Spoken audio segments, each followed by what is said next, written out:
Bisnis udang faname di Kabupaten Pekalongan, Jawa Tengah semakin menggiurkan dan terus mengalami perkembangan.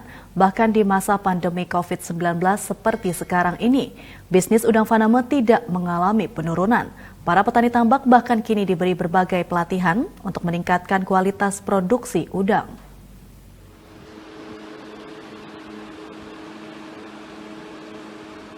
Lahan seluas ratusan hektar ini dulunya merupakan rawa.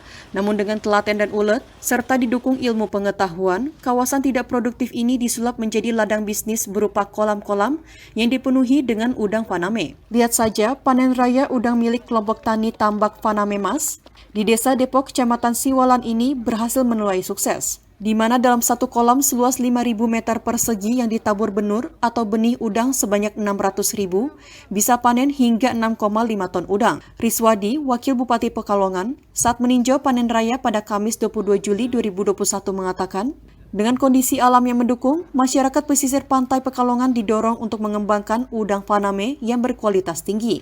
Hal ini juga sebagai upaya untuk mengentaskan ekonomi warga sekitar. Di samping itu, Pemkab Pekalongan mengajak masyarakat lainnya menggeluti bisnis udang faname. Bagi pemula akan diberikan pembinaan maupun pelatihan mulai dari cara membuat kolam, memilih benur udang, perawatan hingga pemasaran. Sudah barang tentu ini adalah budidaya udang faname menjanjikan ke depan.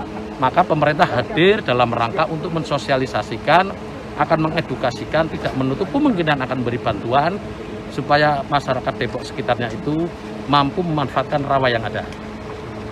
Serta dalam waktu dekat pun kami akan bangun infrastruktur sebagai bentuk mengurangi beban kos pembiayaan di dalam produksi udang faname.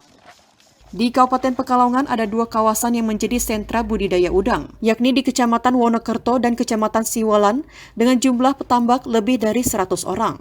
Leman, salah satu petambak mengatakan, dahulu para petani tambak hanya mengandalkan cara tradisional, namun kini sudah beralih ke model intensif dengan hasil yang semakin memuaskan. Dan dalam 1 tahun petambak udang bisa panen hingga 3 kali. Turun Pak harganya? Itu naik. Sebelumnya berapa itu Pak? Kalau sebelumnya mungkin sekitar 89 atau 99. Berarti ini hari ini panen termasuk yang menguntungkan ya Pak? Karena ada... Insya Allah, insya Allah. Pak, ini kan masa COVID Pak, sama PPKM darurat terdampak tidak Pak? Justru ini tidak terdampak sekali, kita tidak terdampak sekali. Justru ini usaha yang lebih menjanjikan lah. Faktornya apa aja Pak yang bisa tidak terdampak ini Pak? Faktornya ya salah satunya indikatornya kondisi pandemi seperti ini harga semakin baik. Pihaknya menambahkan untuk bisa menghasilkan udang standar ekspor harus bisa mengikuti standar prosedur operasional, yakni menjaga salinitas atau tingkat keasinan, derajat keasaman atau pH air terjaga yakni 7 hingga pH 8, suhu kolam, gambaran kapasitas air untuk menetralkan asam atau alkalinitas, serta petani tambak harus menguji air payau ke laboratorium setiap 10 hari sekali. Dan yang lebih penting adalah pemberian kincir angin. Hal tersebut dimaksudkan agar oksigen dan suhu air bisa stabil. Di masa pandemi COVID-19 ini, para petani tambak justru diuntungkan sebab harga udang faname naik dari harga Rp89.000 per kilogram menjadi Rp100.000 per kilogramnya.